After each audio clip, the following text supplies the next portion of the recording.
Hello everyone, welcome back to the Research Analyst series of NISM. So we were covering the topics. Our next topic is various market participants and their activities. The chapter number is 2.4. So market participants in securities market include buyer, seller, and various intermediaries between the buyer and sellers. Some of these entities are defined in brief here. First one is market intermediaries. So, in market intermediaries, the first definition is stock exchanges. So, stock exchanges provide a trading platform where buyers and sellers can transact in already issued securities.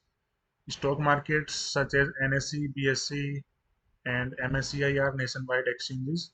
Trading happens on these exchanges through electronic trading terminals which feature anonymous order matching.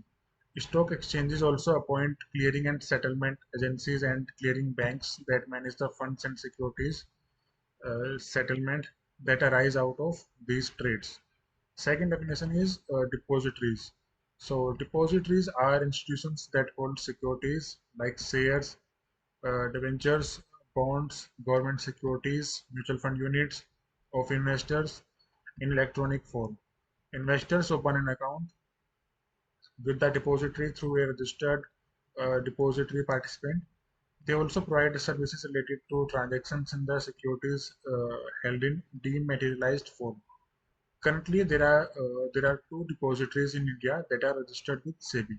First one is CDSL and NSDL. The full form are Central Depository Services Limited and National Securities Depository Limited. The third definition we have is depository participant.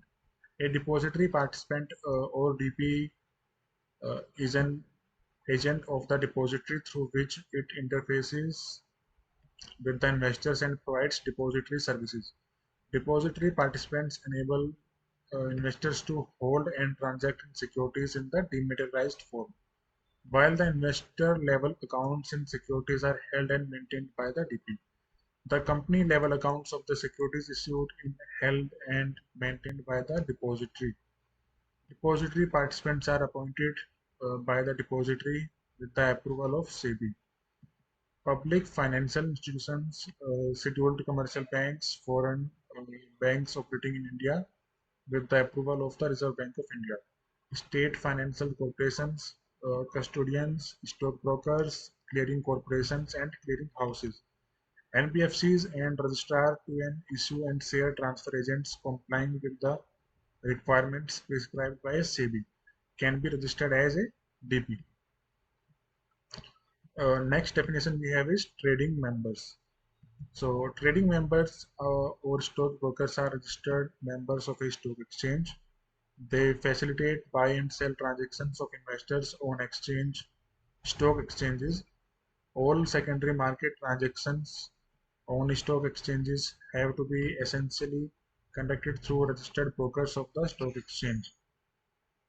Trading members can be individuals, sole proprietor, or partnership firms or corporate bodies who are permitted to become members of recognized stock exchanges subject to fulfillment of minimum prudential requirements.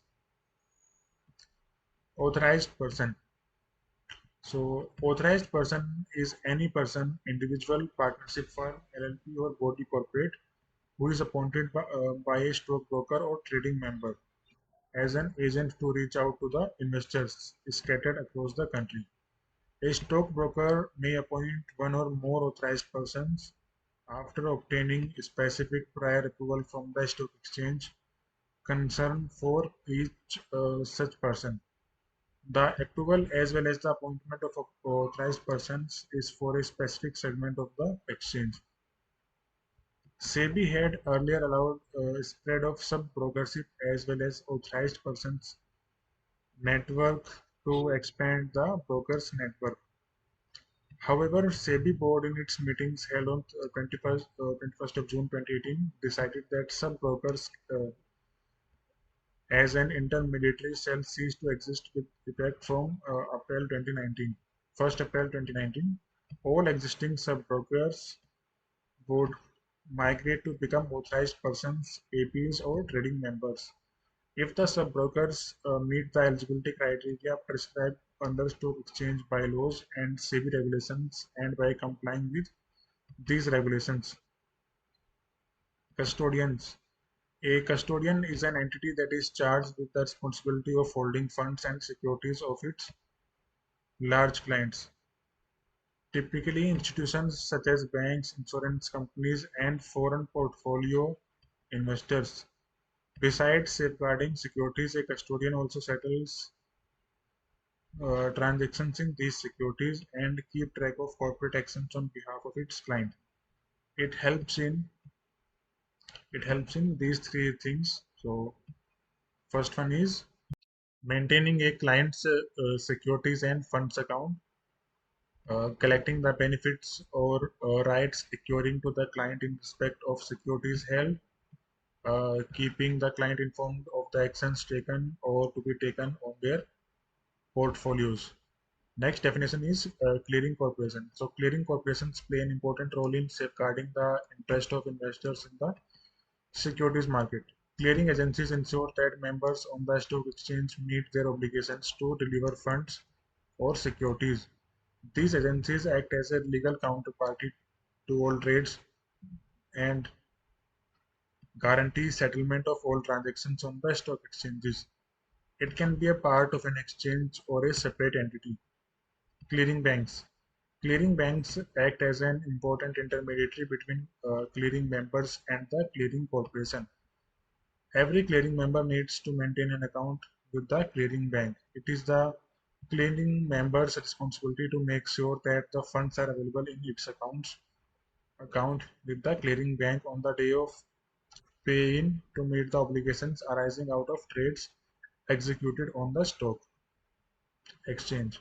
In case of a payout, the clearing member receives the amount in their account with clearing bank on payout day. Next definition we have is merchant bankers. So merchant bankers are registered. Merchant bankers are entities registered with SEBI and act as a issue managers, investment bankers, or lead managers. They help an issuer access the security market with an issuance of securities. They are single point contact for issuers during a new issue of securities. They evaluate the capital needs of issuers, structure an appropriate instrument, get involved in pricing the instrument, and manage the entire issue process until the securities are issued and listed on a stock exchange. They engage and coordinate with other intermediaries such as registrars, brokers, bankers, underwriters, and credit rating agencies in managing the issue process. The last definition we have is underwriters. So underwriters are intermediaries in the primary market who undertake to subscribe any portion of a public offer of securities which may not be bought by investors.